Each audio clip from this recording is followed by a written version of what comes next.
नमस्कार सम्पूर्णमा र म तपाईहरुलाई चाहिँ आज देखाउन लागेको छु। अत्यन्त राम्रो धूप तपाईहरुलाई देखाउन लागेको छु र यो धूप चाहिँ रेडीमेड धूप हो र यो धूप चाहिँ अति नै राम्रो छ र तयारी धूप हो। बुटा हान्नको लागि एकदमै स्पेशल धूप हो र तपाईहरुले यो धूप चाहिँ बनाउनु पर्दैन र यसमा यो चाहिँ सिधै हामीले चाहिँ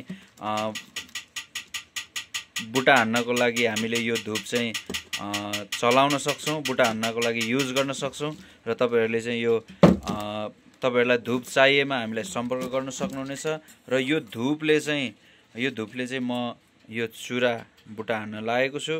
तपाईहरुले हेर्न सक्नुहुँदैछ यो चुरा चाहिँ तपाईहरुलाई म यही धूपले चाहिँ म हानेर देखाउने छु र तपाईहरुले चाहिँ यदि धूप चाहिएमा चाहिँ मलाई सम्पर्क गर्नु होला र तपाईहरुले कमेन्ट गर्नु होला र कमेन्टमा तपाईले नम्बर छोड्न सक्नुहुँदैछ र मेरो नत्र युट्युबमा चाहिँ मेरो नम्बर छ, त्यसमा तपाईहरुले कन्ट्याक्ट गर्न सक्नुहुँदैछ। धन्यवाद।